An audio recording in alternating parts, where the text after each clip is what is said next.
નમસ્તે વિદ્યાર્થી મિત્રો, ધોરણ 10 આવતા મહિને તમારી પ્રથમ પરીક્ષા આવશે ઓક્ટોબર મહિનામાં। તમારી જેટલી એક્સપેક્ટેશન છે એના કરતાં પણ વધારે માર્ક્સ આવશે। ગુજરાતની તમે કોઈ પણ સ્કૂલમાં ભણતા હશો વિદ્યાર્થી મિત્રો, તમારા માટે મેં અલગથી પ્લેલિસ્ટ બનાવેલી છે। ગણિતના વિભાગ બી ના વિભાગ સી ના આપણે મોસ્ટ ઇમ્પોર્ટન્ટ દાખલા એનામાંથી જ તમારી પરીક્ષામાં પૂછાશે, કોપી ટુ કોપી। એના સિવાય વિજ્ઞાનનું પહેલું ચેપ્ટર, બીજું ચેપ્ટર, ત્રીજું ચેપ્ટર એના વિડીયો આપણે ઓલરેડી અપલોડ કરી દીધા છે। બધા ચેપ્ટરમાંથી 7-8 પ્રશ્ન હું તમને કહીશ, એનામાંથી જ તમારી પેપરમાં પૂછાશે। તમારી ચેનલ છે અને તમારા સપોર્ટની મને જરૂર છે વિદ્યાર્થી મિત્રો, તો નમ્ર વિનંતી કરીશ કે વિડીયોને લાઈક કરીને સબસ્ક્રાઇબ જરૂર કરી દેજો, બરાબર। 20,000 સબસ્ક્રાઇબરનો આપણો ટાર્ગેટ છે, 14,000 થયા છે, તો બસ તમારી મહેરબાની હશે તો જલ્દીથી થઈ જશે। તો આજે આપણે જોઈશું વિદ્યાર્થી મિત્રો, જે તમારું ચેપ્ટર નંબર કયું જોઈશું, ચેપ્ટર નંબર 9 આપણે જોઈએ વિદ્યાર્થી મિત્રો।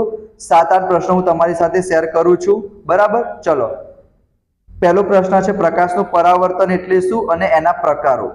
તો પ્રકાશનું પરાવર્તન એટલે શું થશે, તમે સ્ક્રીનશોટ લઈ લેજો કે કોઈ વસ્તુ હશે, એના ઉપર જ્યારે આપણે પ્રકાશ આપાત કરીશું તો એની સપાટી ઉપર અથડાઈને પાછું ફરશે, તો બસ એ ઘટનાને આપણે કહીશું પ્રકાશનું પરાવર્તન। અહીંયા તમે જોઈ શકો છો, બરાબર। અહીંયા હું તમને બતાવી દઉં, જો શું લખ્યું છે, કોઈ વસ્તુ ઉપર પ્રકાશ આપાત કરીશું તો સપાટી ઉપર અથડાઈને પાછા ફરશે, એ ઘટનાને કહીશું પ્રકાશનું પરાવર્તન। એના બે પ્રકાર છે, નિયમિત પરાવર્તન, અનિયમિત પરાવર્તન। એના સિવાય મોસ્ટ ઇમ્પોર્ટન્ટ પ્રશ્ન છે પ્રકાશના પરાવર્તનના નિયમો, બરાબર। આ સારો પ્રશ્ન છે, મોસ્ટ ઇમ્પોર્ટન્ટ છે। બે નિયમ તમારે લખવાના છે। પહેલો નિયમ શું લખવાનો, I બરાબર R યાદ રાખવાનું। I એટલે આપાત કોણ, R એટલે પરાવર્તન કોણ।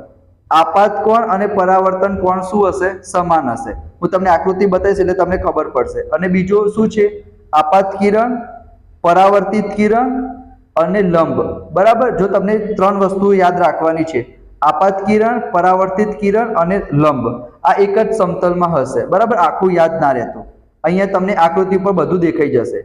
આને આપાત કોણ કહેવાય, આને પરાવર્તન કોણ કહેવાય, તો આપાત કોણ પરાવર્તન કોણ સમાન હશે।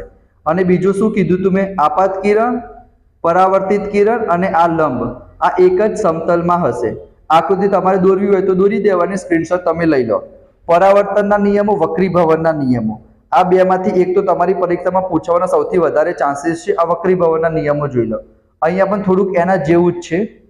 આપાત કિરણ, વક્રીભૂત કિરણ અને લંબ એક જ સમતલમાં હશે।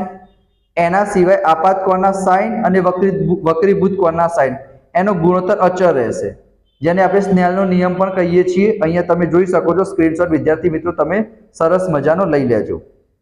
એના પછી અંતર્ગોળ અરીસાના અને બહિર્ગોળ અરીસાના ઉપયોગો તમારી પરીક્ષામાં પૂછાઈ જાય।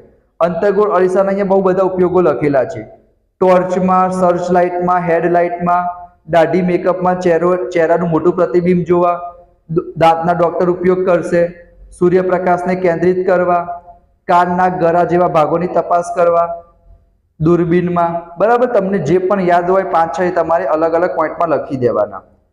એના સિવાય સમતલ અરીસો તમારી પરીક્ષામાં પૂછાઈ જાય કે સમતલ અરીસો કોનો કહેવાય, કે જે અરીસાની પરાવર્તક સપાટી સપાટ હોય, એનો મતલબ કે સમતલ હશે। જે આપણા ઘેર અરીસો હોય એને આપણે સમતલ અરીસો કહીએ। એમાં હંમેશા આભાસી અને ચત્તુ એટલે કે સીધું પ્રતિબિંબ મળશે, વસ્તુના પરિમાણ જેટલું હશે, અંતર પણ સમાન હશે। તો આ બધું તમારે લખવાનું છે, નોર્મલ છે। સમતલ અરીસાના ઉપયોગો તો આપણે જે દર્પણ આપણા ઘેર વાર ઓરઈએ એ રહ્યું જ, પેરિસ્કોપ અને કેલિડોસ્કોપમાં થશે। એના સિવાય 3 માર્ક્સમાં અને 2 માર્ક્સમાં આનામાંથી એક તો 100% પૂછાશે। તમને કીધેલું હોય કે વસ્તુ આ જગ્યાએ મૂકી છે તો પ્રતિબિંબ કઈ જગ્યાએ આવશે, એનો પ્રકાર શું છે, પરિમાણ શું છે, એની કિરણાકૃતિ। અહીંયા તમે જોઈ શકો છો, આ 3 અને આ 3, બરાબર। તમે સ્ક્રીનશોટ લઈ લો વિદ્યાર્થી મિત્રો, બરાબર। અહીંયા હું થોડુંક સાઈડમાં જતો રહું, બરાબર। આ તમે સ્ક્રીનશોટ લઈ લેજો। એના સિવાય બહિર્ગોળ અરીસાના ઉપયોગો મેં તમને કીધા, અંતર્ગોળ અરીસાના, બહિર્ગોળ અરીસાના ઉપયોગો, અરીસાનું સૂત્ર અને લેન્સનું સૂત્ર તમારે કરવું હોય તો, બરાબર। એક દાખલો પૂછાશે, આ મેં વિભાગ બી ના કીધા છે। વિભાગ સી માં 3 માર્ક્સમાં પણ દાખલો કયો પૂછાશે, 3 માર્ક્સના કયા દાખલા આવશે એ પણ હું તમારી સાથે શેર કરીશ। અરીસાનું સૂત્ર તમે જોઈ લેજો, દાખલા પણ હું તમને શીખવાડીશ વિદ્યાર્થી મિત્રો। અંતર્ગોળ અરીસાના ઉપયોગો, બહિર્ગોળ અરીસાના ઉપયોગો, લેન્સનું સૂત્ર છે, પરાવર્તનના નિયમો છે, વક્રીભવનના નિયમો છે, બરાબર। આ બધા મોસ્ટ ઇમ્પોર્ટન્ટ પ્રશ્ન છે જે આ ચેપ્ટરમાંથી તમારી પરીક્ષામાં પૂછાશે પ્રથમ પરીક્ષામાં. વાર્ષિક પરીક્ષા માટે પણ હું તમને મોસ્ટ ઇમ્પોર્ટન્ટ પ્રશ્ન કહીશ અને એનામાંથી જ પૂછાશે. તો વિડીયોને લાઈક કરજો, ચેનલને સબસ્ક્રાઇબ કરજો, દોસ્તો સાથે શેર કરજો. મળીશું નેક્સ્ટ વિડીયોમાં. ત્યાં સુધી જય Shri Krishna, Radhe Krishna. Thank you so much. જય હિન્દ, જય Bharat. Thank you so much.